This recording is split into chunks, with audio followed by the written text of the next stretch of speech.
Hola nuevamente, Rigoberto, soy un alcohólico, sean bienvenidos. Hoy vamos a tocar un tema que tiene que ver con la adversidad, la soledad y todo el proceso que se vive a partir de una conversión, ya sea a través de Alcohólicos Anónimos, la religión o de lo que se trate. Muchas veces nos imaginamos que el hecho de acercarnos a Dios va a implicar muchas bendiciones y bienes materiales, salud, que todo nos va a salir bien. Es decir, inconscientemente hay un condicionamiento hacia Dios sobre lo que esperamos a través de acercarnos a Él. Y nos llevamos la no muy grata sorpresa que al acercarnos a Dios se empiezan a acumular una serie de adversidades y nos quedamos asombrados con incertidumbre y decimos qué está pasando. Y nos esforzamos más pensando que con ellos se van a solucionar ciertas cosas. Y resulta que no. Hemos comprado una idea equivocada de Dios, que la hemos sacado no sé de dónde, tal vez porque en el argot popular se menciona mucho el tema de que acércate a Dios, te va a ir bien. No quiero decir con esto que no nos vaya bien, pero es en otro sentido. Cuando leemos la literatura de Alcohólicos Anónimos, nos encontramos en muchas partes de la misma algunas referencias y voy a hacer mención de ellas. Por ejemplo, nos habla en el sexto y séptimo paso que hay una lucha espiritual. Hay un combate espiritual entre la carne y el espíritu. En la Biblia lo menciona Pablo cuando dice que él quiere lo que Dios anhela, pero que la carne tiene otras ideas y hago lo que no quiero hacer, aunque estoy de acuerdo en lo que Dios quiere, pero hay en mí, en los deseos de mi carne, otra fuerza que me empuja hacia otro lado. Eso en términos teológicos, religiosos, se llama concupiscencia. Es decir, que el alma nació herida, producto del pecado original, y que esa herida, esa enfermedad del alma, se ha transmitido de generación en generación y lo podemos observar a través de los mismos niños, cómo nacen con una tendencia al egoísmo, al miedo, y eso provoca que haya una lucha en nuestra carne que nos hace escoger entre lo que Dios quiere y nosotros queremos. En el sexto paso nos dice que hay defectos o pecados que realmente queremos y que no nos queremos deshacer de ellos. Y por otro lado, en el séptimo paso nos habla del dolor. Dice que el dolor podría estar bien para los santos, pero a nosotros no nos agradaba la idea. ¿Qué quiere decir con esto? Si nosotros reflexionamos en nuestra vida espiritual, los que estuvimos o estamos en AA o ahora estamos en la religión también, lo empezamos a analizar detenidamente, a pesar de las terapias que se avientan algunos padrinos poniéndose como Superman y que todo les va bien, no es cierto eso. No es cierto porque el crecimiento espiritual no se acaba. Dios no es mediocre como nosotros, que se conforma con que, bueno, ya dejó de beber, pues que viva la vida como Él quiera y no pasa nada. Hay una sentencia en AA que dice que aquellos que se alejan de estos principios se enferman y mueren. Mueren en el sentido espiritual y mueren también en el sentido de que vuelven a beber. Y su sufrimiento se agudiza. Es decir, se supone que vamos saliendo de un fondo de sufrimiento en el cual ya habíamos sentido una agonía, esa agonía que nos llevó a estar hartos de estar hartos. En otros casos y otras personas puede tratarse de algunas distorsiones emocionales, disturbios emocionales, sufrimientos de la vida, en la cual no le encontrábamos sentido a nada y resulta que buscamos una respuesta a través de Dios por circunstancias que nos afectaron y que hacían la vida imposible, difícil de sobrellevar, pérdidas de seres queridos, fracasos matrimoniales, soledad, resentimientos, amargura, adicciones, depresiones, fantasmas atormentadores del ayer, familias rotas, una serie de situaciones que nos llevaron a acercarnos a Dios. Y resulta que en el proceso, pues vivimos una nube rosa, ¿no? Hemos encontrado a Dios y sentimos que ya todo va a marchar bien.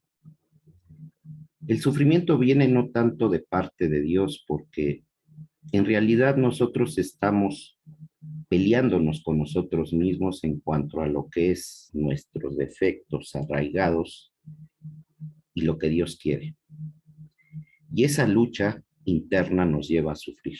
Es una lucha interior y que nos lleva a seguir haciéndonos daños a nosotros mismos y a los demás. Hay unos defectos que son más notorios en unas personas y que otras dicen yo no tengo eso, pero resulta que tienen también su talón de Aquiles.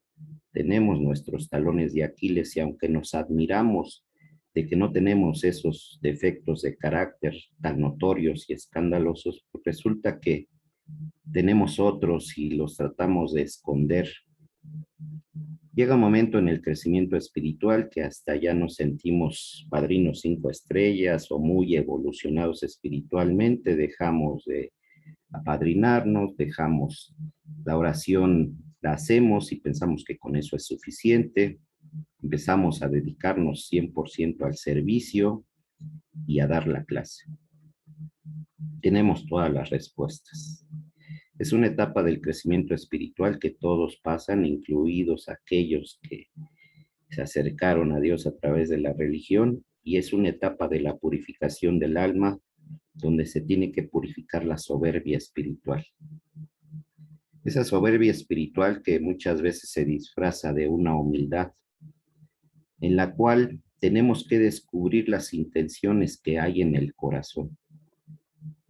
Tenemos que descubrir detrás de cada acción, buena o mala, cuál es la intención del corazón. Voy a poner un ejemplo. Lo pone el mismo Jesús, leía los corazones de los fariseos, leía los corazones de todas las personas y él sabía por qué hacían lo que hacían, con qué intención lo hacían y por qué lo hacían.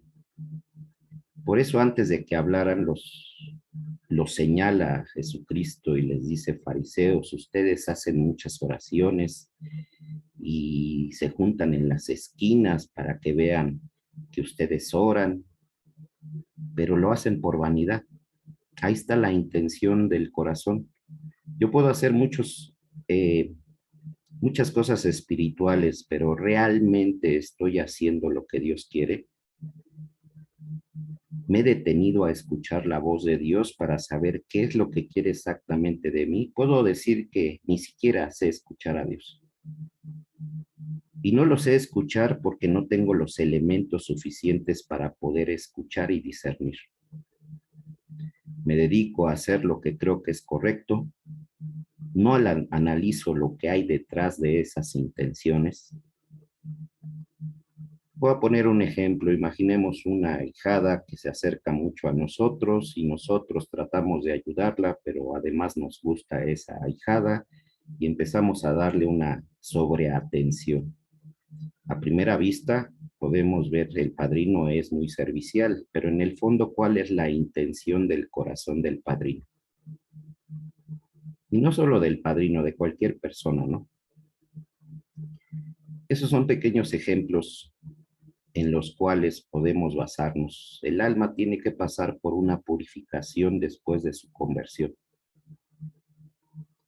¿Por qué hay heridas en el alma? tenemos malos hábitos arraigados. Y Dios nos quiere mostrar esos malos hábitos. Y muchas veces lo que nos sucede en esos sufrimientos, en esos procesos de purificación, tenemos que pagar consecuencias. A veces vienen facturas del pasado y ni modo, hay que pagar las consecuencias de nuestros actos pasados, aunque hayan sucedido antes de nuestra conversión. Dios nos perdona, pero tenemos que pagar las facturas. Si no tratamos bien a los demás, hicimos mucho daño, pues mucho de ello se paga a través del servicio, pero de que llegan las facturas, llegan.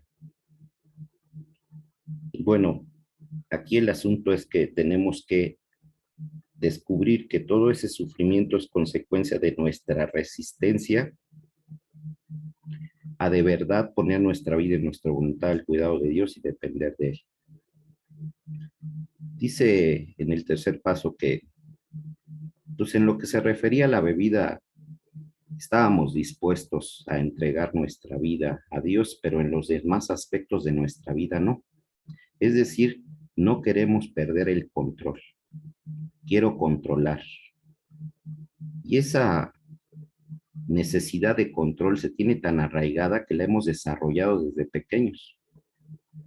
Querer controlar, que las cosas sucedan a mi manera, que las personas actúen a mi manera, que Dios actúa a mi manera y que la vida actúa a mi manera. Y cuando las cosas se salen de control, nos sentimos mal. Nos volvemos a esforzar, ahora con más servicio, más oraciones, más actos de humildad, esperando que esta vez Dios sí haga lo que yo quiero. Y resulta que Dios dice que no. Nos decimos, ¿por qué? ¿Por qué después de mi conversión se me han acumulado una serie de problemas, adversidades? ¿Por qué? Dios nos mete en circunstancias y en esas circunstancias afloran lo que está en el fondo del corazón del hombre. Es decir, yo puedo decir a primera vista, no, pues si yo estuviera en tal situación, actuaría de tal manera. Eso es lo que suponemos. Pero Dios, conociendo nuestro corazón, sabe que si nos mete en esa situación, no vamos a reaccionar como nosotros decimos. Y es un proceso de purificación porque Dios nos va metiendo en esos procesos para que vaya aflorando lo que realmente está en el fondo del corazón, esas impurezas. Nos muestra nuestras desviaciones, nuestros pecados, nuestros defectos y nos dice, mira, tú decías esto, pero ve cómo estás actuando. La realidad es que no es como tú dices, te estás autoengañando.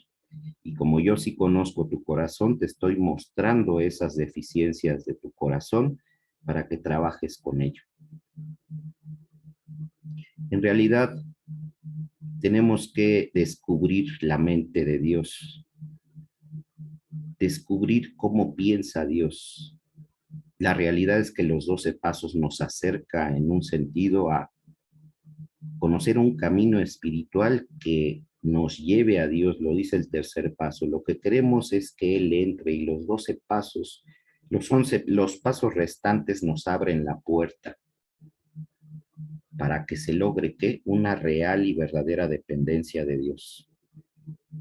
Nosotros podemos decir que dependemos verdaderamente de Dios mientras todo esté en su lugar. Que no nos falte trabajo, que no nos falte salud, que no nos falte familia, que no nos falte gente que nos estima. Y decimos, no, yo dependo de Dios, pero cuando entramos a la oscuridad, a la soledad, donde no hay nadie, ahí brinca la realidad y Dios nos muestra, pues no que decías que dependías de mí, ve cómo sufres, ve cómo sufres porque no tienes esto, no tienes aquello, no tienes a tal o cual persona y cómo estás sufriendo, no que dependes de mí. Yo lo viví de manera personal. A los 4 años de haber dejado de beber, después de un proceso de haber perdido mi trabajo, un divorcio y todo eso que se me juntó, pues estaba de lleno metido en mi grupo, sirviendo, yendo a las experiencias, apadrinando. haciendo oración, muy metido espiritualmente, tuve un despertar espiritual muy fuerte. Sin embargo, las cosas estaban complicadas. Decía, bueno, pues antes de llegar tenía trabajo, dinero, familia, pues sí bebía, ¿no? Pero pues estaban mejor las cosas. Hoy solo tengo mi grupo y soy un fracasado, así me sentía en el aspecto material, en el aspecto profesional, en el aspecto familiar, todo está destrozado. Hay mucho que componer, entonces yo redoblaba mis esfuerzos a través de los 12 pasos. Fui muy exigente conmigo mismo en la práctica de esos pasos, aunado a mi problema de depresión, que esperaba que se resolviera. Y resulta que en esa búsqueda de trabajo me sale una opción en Tamaulipas. Las circunstancias me obligaban a irme para allá, puesto que estando aquí en la Ciudad de México no podía resolver realmente mis necesidades y mis obligaciones con mi hijo. Y me tuve que ir para allá, para Tamaulipas, a regañadientes, porque pues yo le decía a mi padrino, oye, ¿y qué voy a hacer allá si no hay grupo? Y luego yo pertenezco a los grupos de cuarto y quinto paso, y que si no hay grupos allá, mi padrino me preparó para acercarme a los grupos tradicionales. Él venía de grupos tradicionales, aunque también participaba en los grupos de cuarto y quinto paso. Y me dice, mira, vete y si sientes en riesgo tu sobriedad, te regresas, pero no desprecies lo que no conoces. Mi familia me motivó también y me fui para Tamaulipas, a un lugar donde yo no conocía a nadie, no tenía ningún familiar cercano, no tenía amigos. Al yo pertenecer a la Ciudad de México, pues no era tan bien recibido por ser chilango, entrar en un buen puesto, pero la gente se sentía amenazada por mi presencia porque estaba surgiendo una reestructura dentro del trabajo donde yo estaba desempeñándome y pues ellos sentían como que la gente nueva iba a llegar a desplazar a otras personas y a poner orden y me veían como una amenaza. Por otro lado, pues yo estaba acostumbrado a una cultura de empresa privada y estaba en ese momento trabajando en una empresa pública, en Caminos y Puentes Federales. Y mi visión de las cosas, de cómo hacer las cosas, pues era una visión de calidad y de hacer las cosas bien a la primera, ser eficiente, respetar los reglamentos, hacer las cosas bien, ¿no? Y llego y trato de enderezar las cosas que están ahí, me choco con el sindicato, empieza a haber problemas, porque yo querer ordenar las cosas de acuerdo a la normatividad y empiezan las reacciones. Eh, Me empecé a acercar a un grupo, tenía mucha presión de parte de mis compañeros de trabajo que me reportaban porque al sentirse amenazados, pues también hacían su juego en contra mía y cuando yo me salía, pues le hablaban al supervisor y le decían, no está aquí el administrador y aquel me buscaba en los momentos en los que yo me iba al grupo y decía, ¿por qué no estás en el puente? O sea, de hecho en los puentes te daban hasta casa, ¿no? Para que uno estuviera metido ahí 24 horas, dado que un puente da servicios 24 horas, pues uno estaba ahí metido para lo que surgiera en el momento. Entonces me sentía acorralado. Decía, ni siquiera puedo ir con tranquilidad a mi grupo porque enseguida estos me reportan y me busca el supervisor para reclamarme, ¿no? Se juntaron muchos problemas. Yo tuve que aprender a manejarme en ese sector el sector público y lidiar con un sindicato después de muchos problemas. A lo que voy es que había también incertidumbre porque me podían cambiar de puente y decía, bueno, aquí en este puente voy a durar un año o menos y luego me van a cambiar de puente.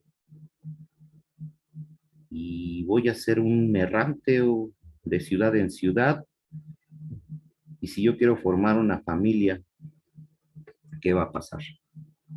No me va a dar tiempo ni siquiera de conseguir una novia y luego en lo que veo si funciona o no y casarnos, pues resulta que pues ya me tuvieron que cambiar y no va a resultar a distancia. Todo eso rondaba en mi cabeza y también me preguntaba, ¿por qué Dios me mandó tan lejos? ¿Por qué no me pudo haber puesto ahí donde yo vivía, en la Ciudad de México, conseguirme un buen trabajo? ¿Por qué tuvo que traerme hasta acá?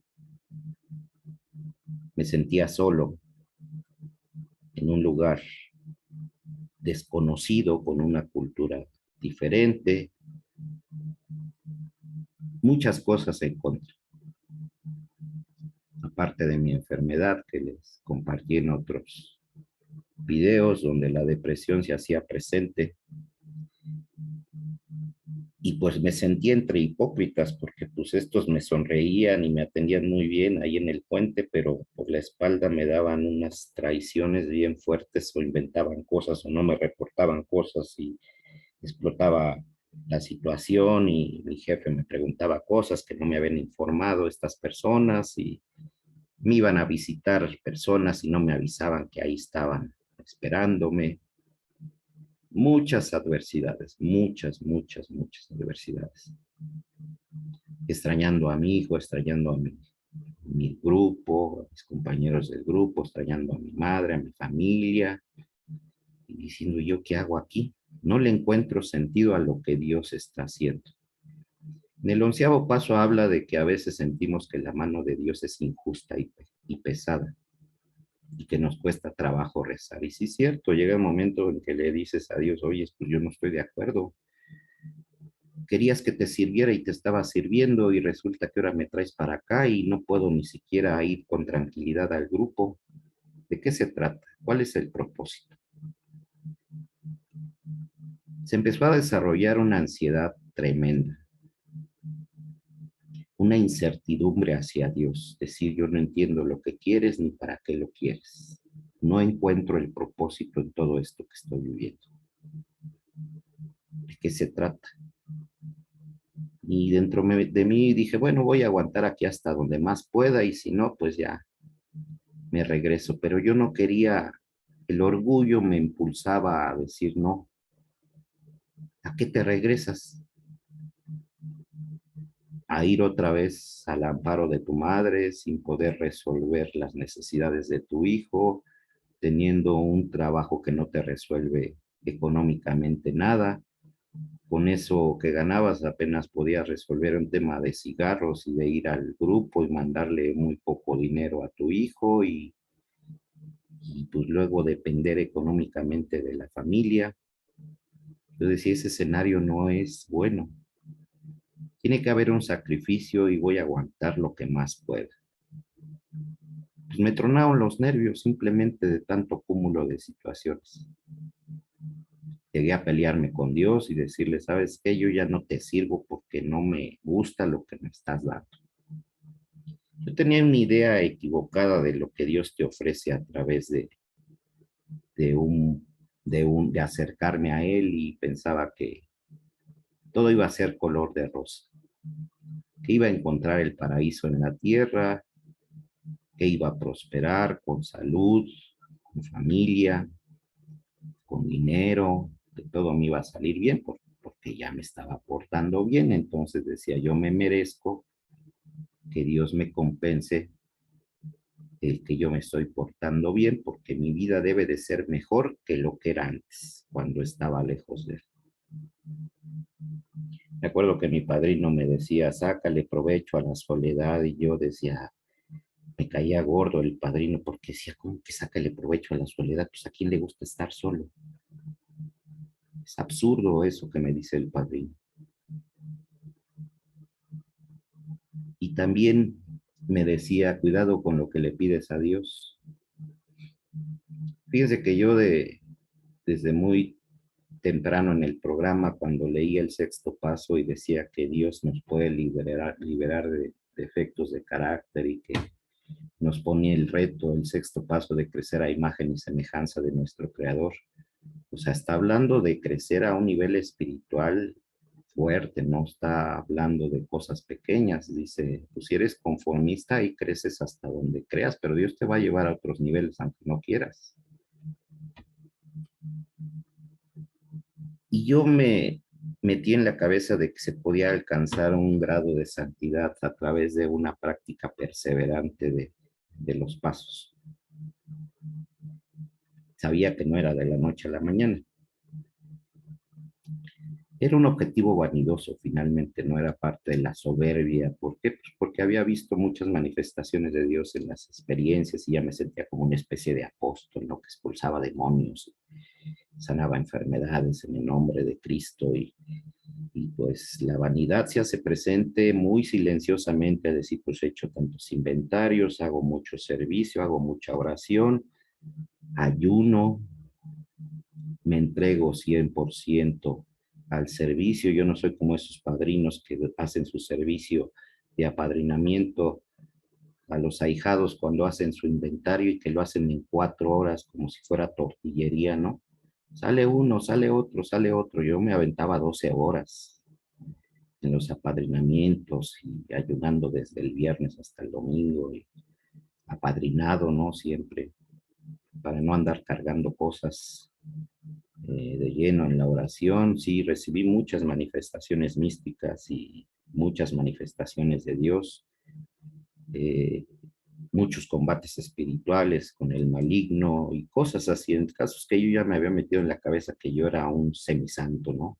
Un apóstol, que nadie me había visto de la gente común, cosas como las que yo había visto, ¿no?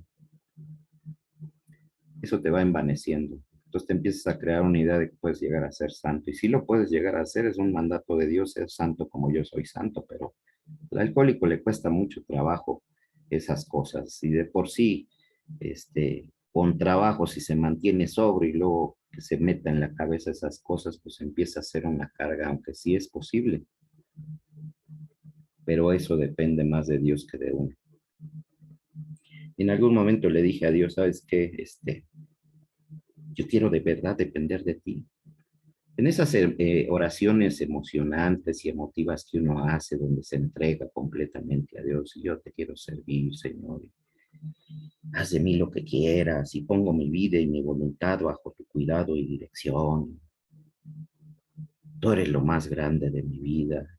Pero ya cuando entramos a la prueba, hay una parte en la Biblia que dice el que se acerque a Dios que se prepare para la prueba. ¿Y de qué se trata la prueba? La prueba en realidad es un proceso de crecimiento espiritual y nos dice, ¿estás preparado para todo esto? Ya mediste bien y calculaste si te va a alcanzar para terminar la tarea. ¿Estás seguro de que vas a estar a la altura de todo esto? El caso es que Dios te mete a desiertos, son desiertos espirituales donde de verdad te vas a encontrar con Dios con la luz apagada y sin poderte agarrar de nada.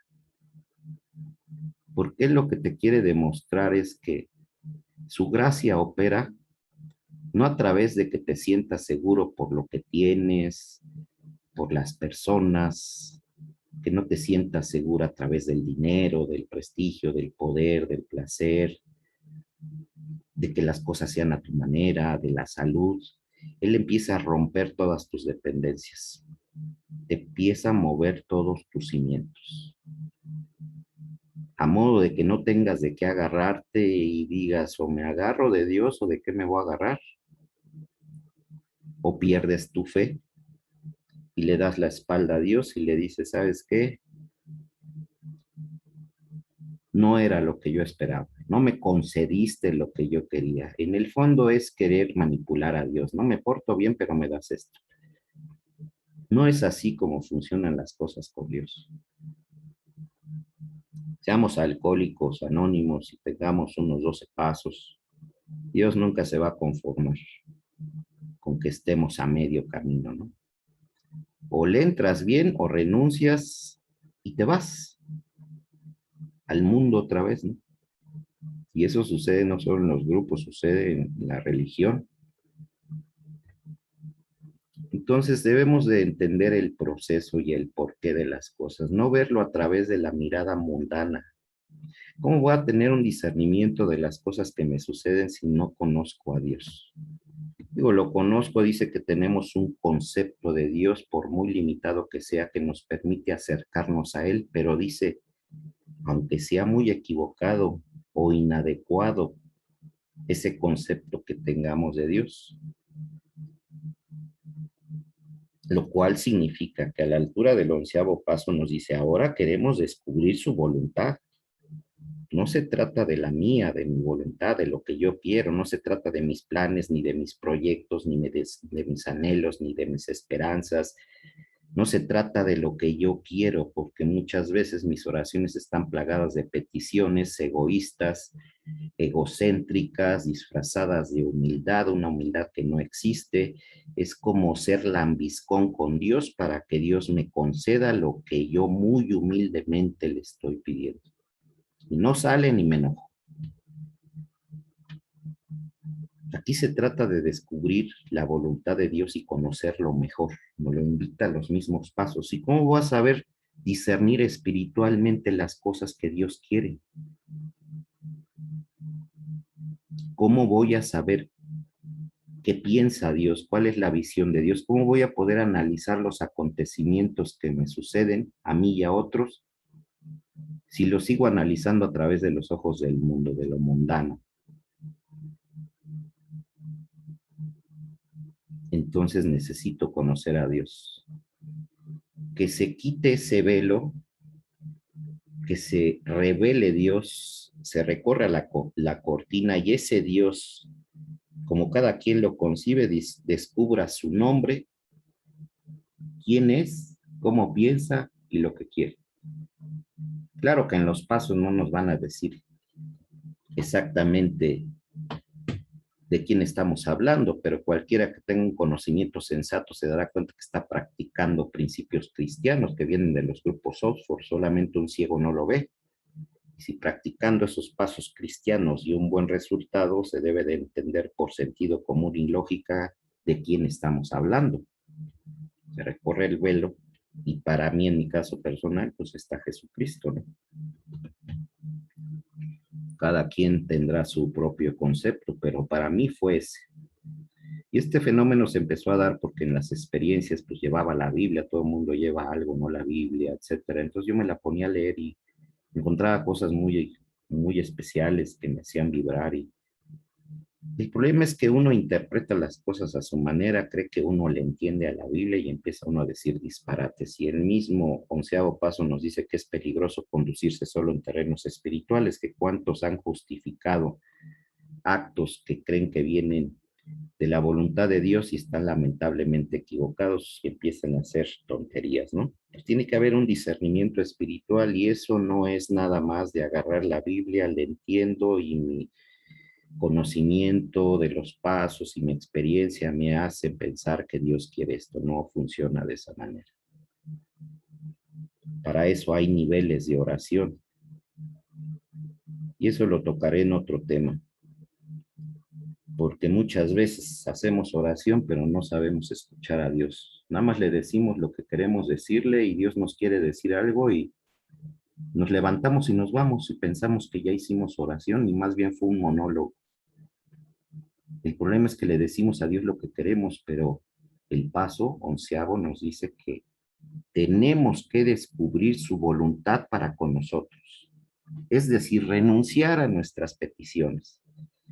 Es bueno desahogarse con Dios y plantearle nuestras adversidades, todo eso está bien. Pero yo no puedo estarle ya pidiendo cosas a mi manera. Ya no se trata de eso, ya no se trata de pedirle que haga las cosas a mi manera, ni que la vida se adapte a mí, ya no se trata de eso. Se trata de una verdadera confianza en Dios. Y si Dios lo sabe todo y sabe lo que me conviene, yo que tengo que estarle dando instrucciones de lo que tiene que hacer. Es como si yo llevara el carro con el mecánico y le dijera al mecánico cómo lo tiene que arreglar, pues si tú sabes cómo arreglarlo, arréglalo tú, ¿no? O es como si fuera al médico y le dijera al médico lo que me tiene que recetar, o sea, es absurdo. Dios tiene un plan para mí y no se conforma con que yo esté en AA y que lo conozca a medias. Tengo que conocerlo profundamente. Dios me dio la oportunidad de conocerme a mí mismo. Nos ha dado esa oportunidad a través de los 12 pasos. través de las tradiciones, a través del servicio. Pero ahora necesitamos descubrir a Dios en una profundidad más allá de lo normal. Porque Él quiere que lo conozcamos, Él mismo nos invita a través de los pasos, si los leemos con cuidado. El 11º paso nos dice, ahora vas a descubrir lo que es mi voluntad. Tenemos que saber más de Él. Curiosamente, el 11º paso está antes del 12º, que es servir. Es decir, yo no puedo servir a Dios si no primero me lleno de Él y descubro lo que Él quiere. Por eso en la oración me lleno de Dios para llevarlo a otros. El asunto aquí es cómo descubrir la voluntad de Dios y por qué me pasa lo que me pasa. Lo que me pasa simplemente son purificaciones que estoy teniendo. Para que aún sin familia, sin trabajo, sin dinero, sin salud, sin compañía, ¿sí? Sin tener todos esos apegos que yo tenía, aprenda verdaderamente a depender de Él y que en Él encuentre esa seguridad emocional que antes me brindaban esas dependencias. ¿Quién es más libre? Aquel que depende de Dios al 100% y no basa su seguridad emocional en las circunstancias, en las personas y en las cosas, o aquel que depende de eso que es volátil, ¿no? Las personas, las cosas, las circunstancias, querer tener el control para asegurar nuestra felicidad. ¿Quién es más libre? El que es dependiente de esas cosas, personas, circunstancias, o el que depende de Dios que siempre está ahí. Esa es la verdadera libertad. Esa es la libertad que nos ofrece tanto los 12 pasos como la religión. En mi caso, la religión católica, porque al descubrir lo que ofrece la Iglesia Católica, en mi caso, veo que realmente es lo mismo. Lo que pasa es que nosotros nunca nos metimos verdaderamente a practicar nada, los que son católicos, ¿no? Siempre anduvimos por la superficie y nunca nos metimos de verdad, ¿no? Cuando vemos la vida y las adicciones y los problemas que vivieron tantos santos, decimos, bueno, pues es que son seres humanos como yo, que tenían sus adversidades, sus problemas, sus debilidades, sus vicios. Tenían lo mismo, el asunto es que ellos tuvieron un despertar espiritual y a través de él siguieron las reglas que encontraron a través de la iglesia y llegaron a ese nivel. La misma literatura nos habla del caso de San Francisco de Asís, ¿no? No nos debemos de espantar con la palabra religión ni la palabra de santo, porque si tenemos alguna idea torcida en contra de la religión, la Biblia, pues te tengo noticias, amigo, no has dado el segundo paso, estás lleno de prejuicios. Lee el segundo paso y verás que estás atorado ahí. El asunto es que tenemos que aprender a descubrir por qué nos pasa lo que nos pasa y que haya un verdadero abandono hacia Dios. Y eso no se va a lograr nada más con decirlo. Tenemos que entrar a esa oscuridad que Dios nos permite entrar, porque la fe solo brilla en la oscuridad, no brilla cuando está en la luz. Entonces, mientras todo esté bien, yo voy a estar muy contento y diciendo que rebosante de fe que yo tengo una dependencia de Dios, pero a ver, cuando te quiten todos tus apegos, ¿cómo reaccionas? Yo puedo decir, no, yo siempre voy a reaccionar, no, bien, no es cierto. Dios conoce nuestros corazones y sabe, a este si lo pongo en esta situación, le van a brincar estas situaciones y le voy a mostrar cuáles son esas impurezas de su corazón porque quiero liberarlo de ello. Entonces Dios nos va llevando en etapas de purificación. Hay un caso muy especial de ciertos santos o la mayoría de santos y que no se necesita ser santo para vivirlo, ¿eh? Ellos vivieron lo que se llama la noche oscura de la fe, la noche oscura del alma. Nada más se los menciono de pasadita para que lo investiguen de qué se trata. La noche oscura del alma. Para que investiguen y vean a qué nivel lleva Dios a la purificación de una persona. Él quiere que crezcamos a su imagen y semejanza. Entonces no podemos andar con medias tintas, ¿no? O sea, las mismas circunstancias nos van a llevar. ¿Y dónde nos deja la literatura? Cuando leemos el 12º paso, que muy pocas veces se lee o solo se piensa que el 12º paso habla de servicio, no. Hay que leerlo. Hay que leerlo detenidamente. El 12º paso nos habla de la seguridad emocional, que se obtiene bajo cualquier circunstancia en la que nos encontremos y que esa seguridad emocional viene de Dios. Ya para ese momento ya se sustituyó el grupo como una dependencia. Es Dios y mi relación con Dios la que me da esa seguridad emocional. No estoy diciendo que se deba dejar de existir al grupo, estoy hablando de que mi dependencia emocional, mi seguridad emocional depende de mi relación con Dios, no de las cosas ni de las personas. Cuando se llega a ese punto, adiós preocupaciones, adiós tristezas, adiós inseguridades, adiós miedos. Haces lo que puedes, hasta donde puedes y lo demás se lo dejas a Dios. Pero ya sin una expectativa obsesiva de que las cosas tengan que salir a mi manera. Ya no cuenta mi plan, el plan que cuenta es el de Dios. Y tengo que aprender a discernir espiritualmente lo que me pasa, lo que pienso, para saber si eso viene o no viene de Dios, y para eso necesito un director espiritual. Un director espiritual que me vaya guiando en este camino de la fe. Digo, no le voy a preguntar a un padrino que ni él mismo ha resuelto ese dilema de cómo escuchar a Dios.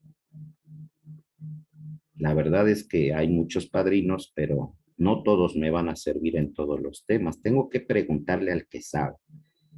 Y en ese aspecto, pues yo he tenido que recurrir a directores espirituales para tener un discernimiento, seguir con mis inventarios. Ahorita estoy, de hecho, haciendo un inventario para hacerlo mi confesión a través de un sacerdote. ¿Por qué? Porque toco no solo temas de los 12 pasos y lo que me dice, sino hablo ya de temas más de espirituales, del tema de la fe, de cosas que ya a través de un compromiso con los 12 pasos y con la religión católica, pues yo necesito un director espiritual que abarque esos puntos, ¿no? Eso no me lo va a responder un padrino que no está formado en la Iglesia Católica, no conoce la doctrina. Entonces tengo que saber escoger, tengo que saber escoger. Habrá temas que platique con mi padrino, que de hecho lo hago porque yo sigo teniendo contacto con mi padrino y hablo de temas de los 12 pasos, todo lo que nos sugiere el programa. Pero hay temas muy concretos que no me los puede resolver mi padrino y los tengo que ver con mi director espiritual. El chiste es que para que yo pueda descubrir la voluntad de Dios, tengo que aprender a hacer silencio, lo que se llama contemplación. Aprender a callarme y a contemplar a Dios, y Él no me va a hablar en una voz audible, así como salen las películas. No, Él me va a poner una idea. Son ideas espontáneas, no es algo con lo que esté yo pensando, sino que dentro de la misma oración, cosas que yo puse en sus manos, Él me responde con una idea repentina. Es como una pequeña iluminación de algo que no estaba pensando y digo, ¿tiene sentido o no tiene sentido? ¿Viene de Dios o no viene de Dios? ¿Va en contra de la propia doctrina de Dios? ¿Sí o no? ¿Va en contra de sus mandamientos? ¿Hay algo que choque con respecto a los 12 pasos? Si es un tema importante, pues lo consulto con mi director espiritual. Si son cosas pequeñas, pues voy aprendiendo a distinguir entre lo que sí es de Dios y lo que no es de Dios.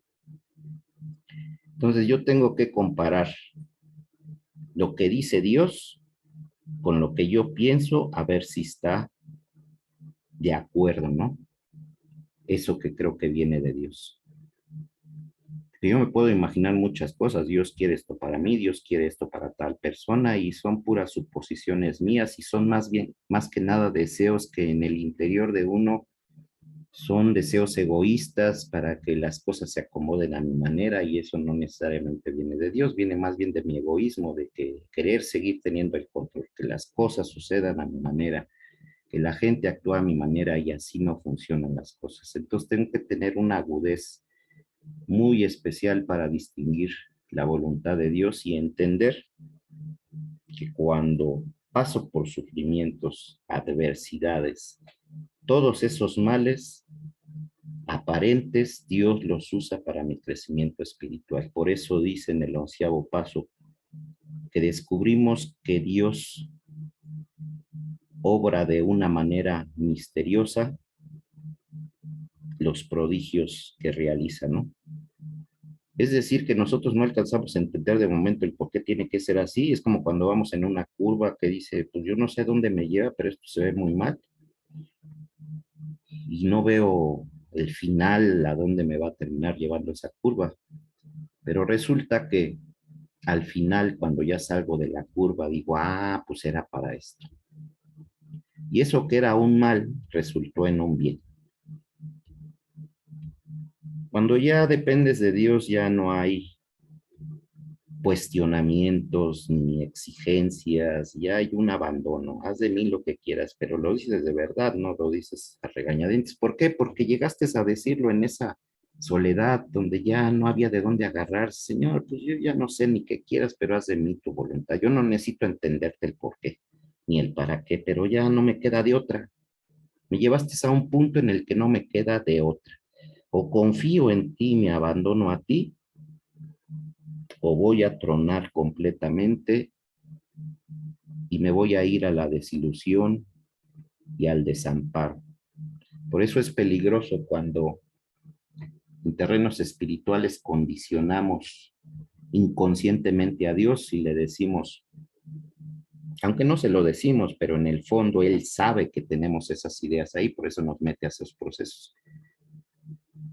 Si me porto bien, me va a ir todo bien, y entonces buscamos como un objetivo primordial en la vida la satisfacción de nuestros instintos sexuales, de seguridad material, seguridad emocional, social y de compañía, y decimos, esto es la felicidad, por eso estoy aquí en esta vida y debo de obtener todo esto, porque de otro modo pues no voy a ser feliz. O sea, traigo metido ese chip. Y cuando van pasando las cosas, avanzamos espiritualmente, vemos que Dios tiene otros planes. Y a veces, si somos demasiado mundanos, ni siquiera vamos a pensar en la vida eterna y esas cosas. Nosotros queremos resolver nuestro aquí, nuestra ahora, y no nos importa el estado de nuestra alma, ni aquí ni en el más allá. Lo dice el mismo Bill. Entonces sí hay un propósito de Dios, y cuando lo voy conociendo, voy descubriendo que no solo se trata de estar sin beber, que no solo se trata de servirle, se trata también de la salvación de mi alma, y debo de descubrir algo muy importante. ¿Por qué murió Cristo en la cruz? ¿Para qué hizo eso? ¿De qué me quería salvar? Y voy a descubrir que hasta esos sufrimientos que atravieso en mi proceso de crecimiento espiritual, puedo ofrecerlos a Dios para unirlos a Él en la cruz, y que eso sirva para la salvación de otras almas, y puedo interceder por ellas y por mí, porque sigo siendo no santo, un pecador simplemente, y que todo eso es agradable a Él, y puedo desagraviar a Dios de tantas ofensas que he cometido yo, mi familia, y que vemos en la iglesia y vemos por todos lados.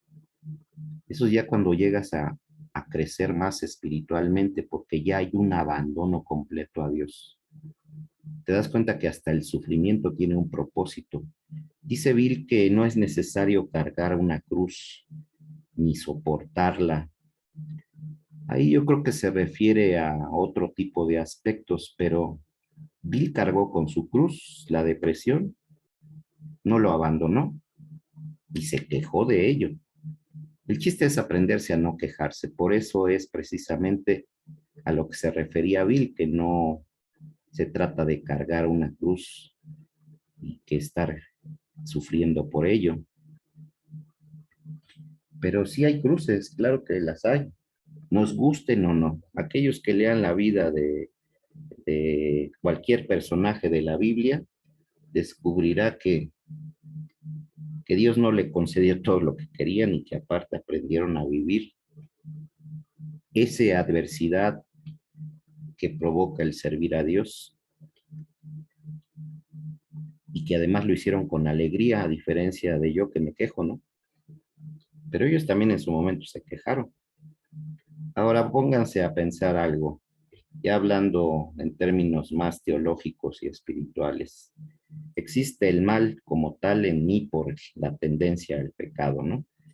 Tengo mis propias luchas, estamos en un mundo donde todo está de cabeza.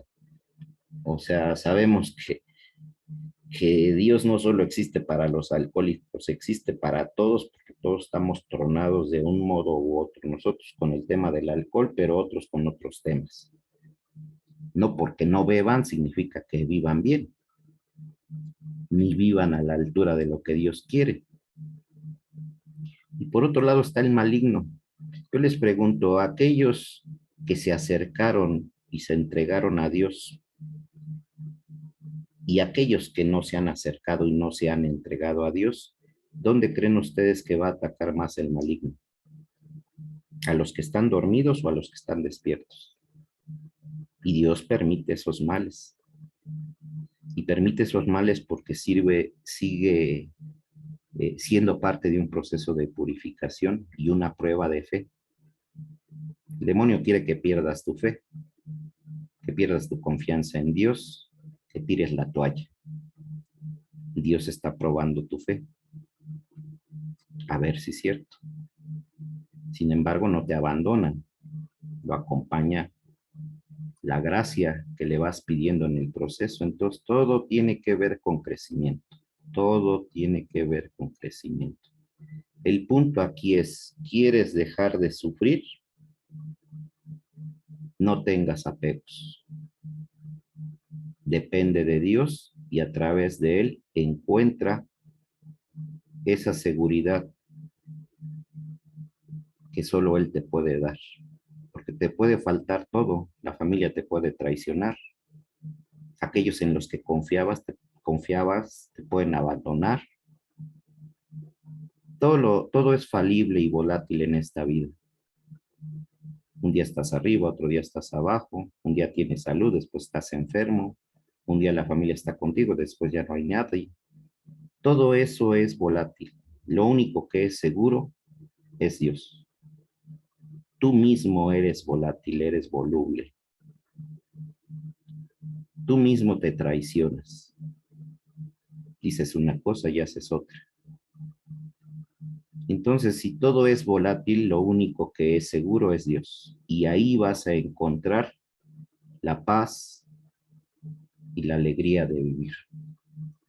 Felices 24 horas y solo por hoy.